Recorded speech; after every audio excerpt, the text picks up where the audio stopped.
Let's get one thing straight. China's Belt and Road Initiative, or BRI, is one of the most ambitious projects in human history. It is a vast network of infrastructure projects. Think of it as a modern Silk Road, but on a global scale. President Xi Jinping announced it in 2013.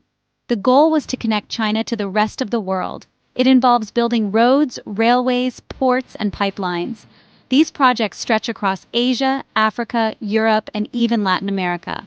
The scale is honestly staggering. It is larger than the Marshall Plan, which rebuilt Europe after World War II. China has pledged over $1 trillion to this grand vision. The official story is simple.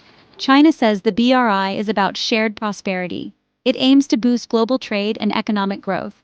By building infrastructure, it helps developing countries connect to global markets. This creates jobs and lifts people out of poverty. Beijing presents it as a win-win situation. China gets new markets for its goods and construction companies. Partner countries get much-needed infrastructure they could not otherwise afford. It is a powerful narrative of cooperation and development, designed to position China as a responsible global leader, a provider of public goods for a world in need. But what does it really look like on the ground? The initiative is split into two main parts. There is the Belt, which refers to the Silk Road Economic Belt. This is a series of overland corridors connecting China with Europe through Central Asia and the Middle East. It is a web of new highways and high-speed rail lines. Then there is the Road, which is short for the 21st Century Maritime Silk Road.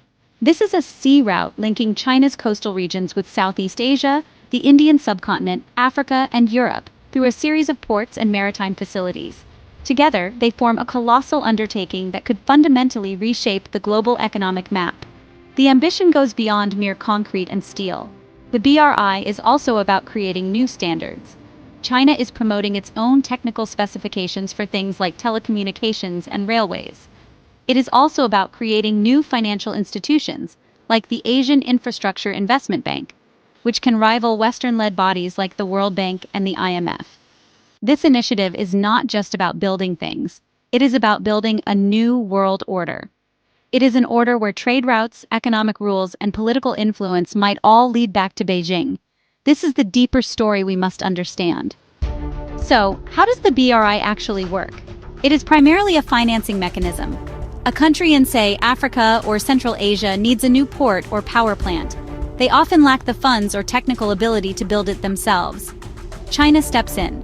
Chinese state-owned banks, like the China Development Bank, offer enormous loans to the host government. Then, Chinese state-owned construction companies are typically hired to execute the project. It is a closed loop. The money flows from a Chinese bank to a Chinese company, all facilitated by the host country, which is left with a new piece of infrastructure and a very large bill to pay back to China. The projects themselves vary widely. In Pakistan, the China-Pakistan Economic Corridor, or CPEC, is a flagship BRI project worth over $60 billion. It includes a deep water port at Gwadar, new highways, and energy plants. In Africa, China has financed and built railways, such as the one connecting Nairobi to Mombasa in Kenya. In Europe, a Chinese company acquired a majority stake in the port of Piraeus in Greece, transforming it into one of the busiest ports in the Mediterranean. These projects can be transformative.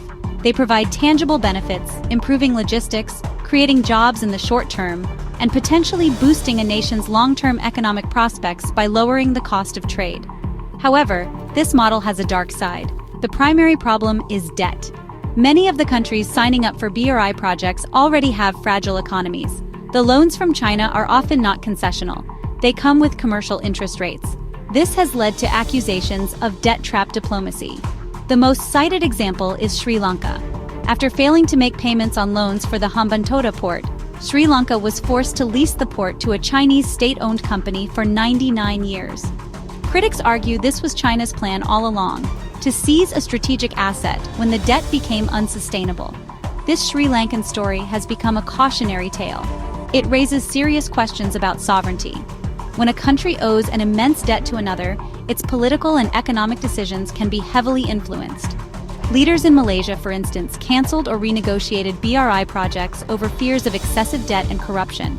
In Africa, while the infrastructure is welcome, concerns are growing about the lack of transparency in loan agreements, the use of Chinese labor over local workers, and the long-term burden these massive loans place on future generations. The promise of development is real, but so are the risks. The Belt and Road Initiative does not exist in a vacuum. It has triggered a major geopolitical reaction, especially from the United States.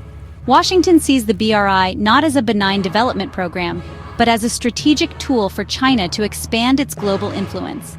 American officials from both the Trump and Biden administrations have warned that the BRI undermines transparency, good governance, and financial stability.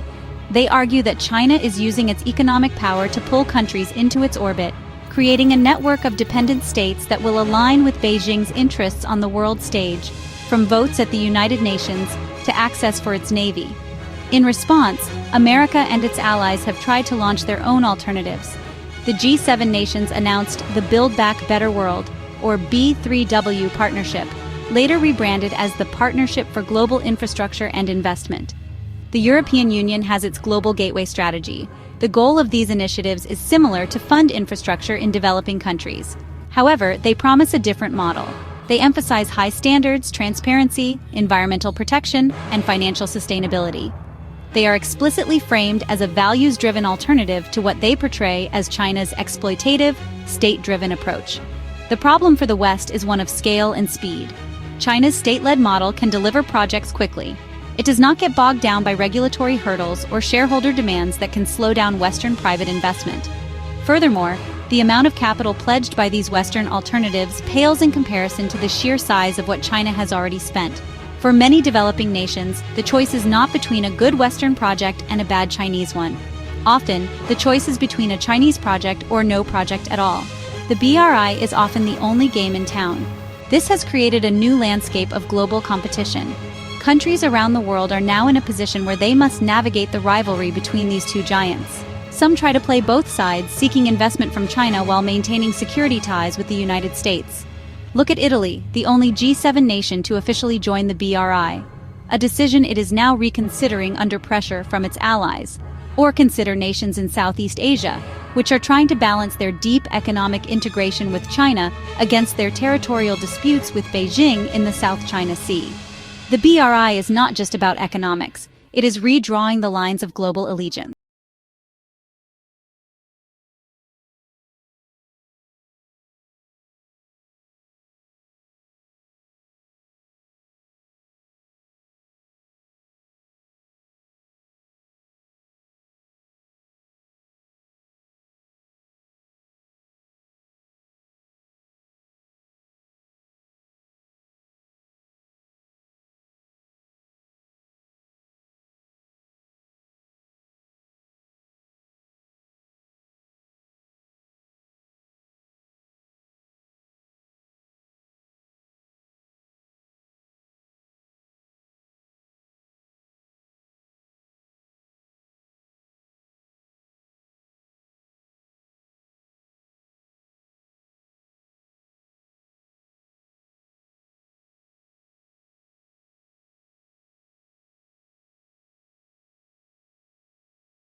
Road.